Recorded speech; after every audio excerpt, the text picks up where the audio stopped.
A new season has just started, so in this video we go over some builds and Pokemon you can play to rank back up to the rank you want to be in. We have 10 Pokemon or 10 builds that I will go over, 5 Pokemon that can go into lane and jungle at the same time, 3 Pokemon that can go into lane, and 2 Pokemon that can go only into jungle. Let's first start with the most OP Pokemon right now is Urshifu. Wicked Blow is absolutely crazy. We never play Water Bear as well. Make sure you don't play this build. It is absolutely terrible. I'm currently playing Attack Bait, Float Stone, and Muscle Band. That's my favorite build. You can go different things here as well. So Muscle Band I just play for jungle clearing or lane clearing. Again, this can also go in lane. So got to be aware that you're very weak early game. So you have to be a bit careful. Some people play Razor Claw for the slow. Some play Scope Lens for more big blow damage. Some play Focus Band for more survivability. Energy Amplifier for more Unite damage. Those are all choices you can do. I would always run Attack Bait though. And these 2 items you can change. But I'm a big fan of this build right now. They're very aggressive still as well. But Urshifu can afford to do it because he gets very tanky when he charges Wicked Blow. And for better item, Eject Button, we can combine our Wicked Blow and Eject Button as well. It's a very nice combination we can do. And in general, it just also can help you to reach a target on the enemy team, right? You always want to Unite move the biggest enemy threat. So the only thing you have to watch out for are full heals. Full heal counters Urshifu Unite move, so you want to go for targets that either don't have full heal up or not full heal at all. But that's why he's so good. He can always go for, like, around the enemy jungler. If he doesn't run full heal, you kind of just win every game, because you can always go for him and one-shot him every single time, and the enemy jungler can't do anything about it. For emblems, we play 6 brown, 4 white, and just either focus on flat attack or flat, or like HP, right? HP is always very good, and if you don't have too many of those, you can also go some flat attack, very straightforward. Next up, we have Scyther. Can also go into jungle or lane. Currently a super strong Pokemon. Do a Wing Beat with Sword Dance. We can either play double hit as well if you like it more. I personally prefer Sword Dance. Razor Claw, Attack Bait, Energy Amplifier is the build to go right now with a full heal. Make sure you play full heal because he's very squishy. Is pretty much a speedster, right? So very low HP, very low defense stats. So if you get stunned one single time and don't get your Unite move out, you're just dead instantly. So you really need full heal. And you just want to also, same as Urshifu, just Unite move the enemy biggest threat. That's why Urshifu and Scyther, that's why Pokemon with point and click Unite moves are always so strong in carrying games. They can just completely negate someone on the enemy team. And for emblems, same as Urshifu, 6 brown, 4 white, either HP or flat attack. Next up, we have a good old classic Venusaur. Giga Drain, Petal Dance, again, also can go into jungle and lane at the same time. Muscle Band, currently I like Rapid Fire Scarf a lot on this Pokemon. It helps your early game. At late game, it also still does crazy damage. Your boost auto attack is very strong on Venusaur, right? So the more boost auto attacks you have, the better it is. And then Focus Band for last item. If you don't go for Rapid Fire Scarf, you can also consider Energy Amp or Body Barrier, but I think Rapid Fire Scarf is super good on this Pokemon. Helps your bad early game laning phase as well. And if someone goes Attack Bait stacking against you, just slap them over and over again. And then for battle item, we have full heal. And for emblems, you can either go 7 black, 7 black and 6 green. You can also play something like 6 green, 6 white. Those are totally fine. And you don't really have to care about stats too much. Just make sure you have, either 6 white, 6 green, or 7 black and 6 green. Next up, you have Duraludon, who can also be both played in lane and jungle. Obviously more of a jungler, but honestly, his laning phase is really not that bad. We have Dragon Pulse and Dragon Tail. Best build by far. Muscle Band, Rapid Fire Scarf, Scope Lens, a lot of basic attacking. Better item has to be full here, because our Unite move can be easily cancelled, and Dragon Tail is pretty much our mobility move. So that's why you have Dragon Tail as well. You either use Dragon Tail to get away always, or to just one-shot someone. You can easily one-shot someone with this as well, but mostly it's going to be your, defensive move. And for emblems, we go 6 brown, and then we just go full crit emblems. Just put on any crit emblem you can find. If you don't have crit emblems, you can also go, again, HP or flat attack. Next up, we have Cramorant. This might surprise some people, but I think this Pokemon also, both lane and jungle, can be played in both lanes. Is very strong. I think he's very underestimated. Air Slash and Dive, of course. Surf Hurricane just doesn't do the same as this. This can actually carry games.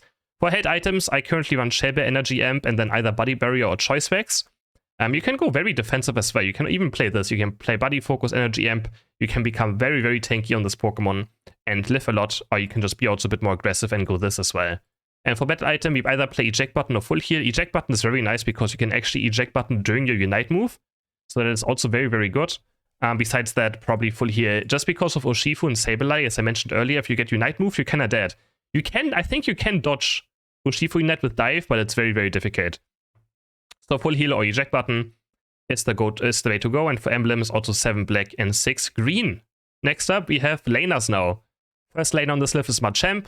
I think very underestimated Pokemon as well. He's just very good always. Has good early game, good mid game, good late game. Very strong Unite move. Dynamic Punch and Cross Chop, the best build. with a crit-focused build as well. We have Razor Claw, Scope Lens, and Attack Weight. So we pretty much just Dynamic Punch in, Auto Attack once, Cross Chop. And if we crit, someone is dead. Then Eject Button as well. We can combine Dynamic Punch with the Eject Button. We can also combine our Unite move with the Eject Button. So it's just a no-brainer to go these two together. And then for emblems, we can go also for a full crit page, a 6 brown for white HP page, or a 6 brown flat attack page. All those are totally fine. I personally play crit right now because I want to crit. I want to make sure that my ability, my cross chop crits, my auto attacks crit for absolutely insane damage. Next up, Mr. Mime is just not going to disappear from the meta still. You can either play Power Swap and Confusion or Barrier and Confusion. Barrier Confusion obviously is a bit harder to play.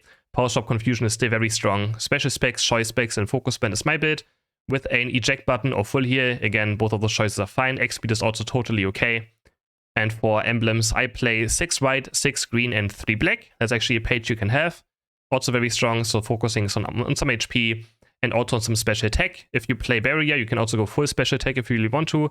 But yeah, I would recommend still this probably right now because it's easy to play. Only thing you have to make sure you know about is that Confusion does much less damage if someone is power swapped now. So you can always power swap allies as well or enemies, but just look for confusions against walls. Like if you fight in some terrain, make sure you just confuse them against terrain voids and not just power swap Confusion always. And yeah, again, power swap on your allies is also super, super strong and makes them, yeah, just a threat to deal with. Next up, we have Mew. Mew is obviously very difficult to play, but it's still the best special attacker you can play in lane. Or in general, the best attacker you can play in lane. It has very good early game, very good mid game, very good late game, very hard to take down. Of course, it takes a lot of practice, and I heard it's very difficult to play on mobile phone. I haven't experienced that myself yet, but this Pokemon is super, super good. You want to focus on either Light Screen, Solar Beam, Surf Agility, Electro Ball Agility. Some people have been playing some Electro Light Screen. Those are the main combinations you want to go for, and all those are totally decent. For head items, triple glasses is the way to go right now. You can also, if you don't want to go stacking, because you like, it's not like my playstyle, I don't enjoy going to stack, just run a Shell Bell. For some cooldown reduction as well, cooldown reduction is super, super good on Mew, because it already gains a lot of basic cooldown reduction. So that's also totally fine to go, but I currently like this a lot. And then battle item, either Full Heal or Eject Button. As I mentioned, Full Heal is just because of Sableye and Urshifu. It kind of feels like it's necessary sometimes right now, but if you don't like using it, just go Eject Button, very straightforward. And for emblems, also 7 black and 6 green. Cooldown reduction and special attack. Now we go to 2 jungle Pokemon. First up, Icy Wind Glaceon. It's just such a strong build, I don't know. It's just so strong. It does so much damage, has mobility. Icy Wind combined with Freeze Dry does just ridiculous amounts of damage. Energy Amp on level 30, Shell Bell on level 30 allows you to, for even early game if you have blue buff up, to have permanent Icy Wind up. If you don't have those on level 30 or level 20, you will still have it later into the game. You have a permanent Icy Wind, you just not have it early game. But I think it's still totally fine to play cooldown reduction, even if you don't have them on level 30. And then Scope Lens, we also have a level 30 Scope Lens, because Icy Wind can crit. And if if just one of them crit, like has one more chance of critting, it does a lot of more damage. And then for battle item, either Full Heal again, Urshifu, Sableye, I'm going to say it over and over again. Those Pokemon can just ruin your day if you don't have Full Heal. But Eject Button is also totally fine to play. And for emblems, 7 black, 6 green. It's a bit different than the other pages because you can put a Scyther in and gain some crit rate as well if you want to. But make sure you get 7 black and 6 green and then just go for maybe some special attack, like some crit rate ones instead of the minus crit rate ones. But honestly, it doesn't matter too much anyways. And for the last jungle Pokemon, which is also very difficult to play, it's Delphox. But Flame Charge Mystic Fire, I think, is something that's going to get nerfed, I feel like, soon. It is such a strong build. Shell Bell, Energy Amp, and then Choice Specs. You can also play more defensive build with Body Barrier and a Focus Band. That's also very popular. I think Scoida does play that as well. And then for the more aggressive variant, Choice Specs, Energy Amp, or like Shell Bell, it just does so much damage. And battle item, always Full Heal. I see some people play X-Speed or something, but you can go Eject Button if you want to. But I think Full Heal, you have so much mobility, Full Heal is just the best. You don't want to get stunned. You don't want to get dove on by something. You don't want to get Urshifu Unite moved. And Full Heal just makes sure it doesn't happen. And for emblems as well, we play 7 black and 6 green. So these are my 10 Pokemon. Let me know what you think I maybe missed out on. There's a lot of honorable mentions, like Ninetales lane is also pretty decent, right? Surf, Jungle Greninja. There's a lot more Pokemon I could have mentioned, but I wanted to focus on these 10 specifically. Hope you guys enjoyed this video, and if you did, don't forget to like and subscribe.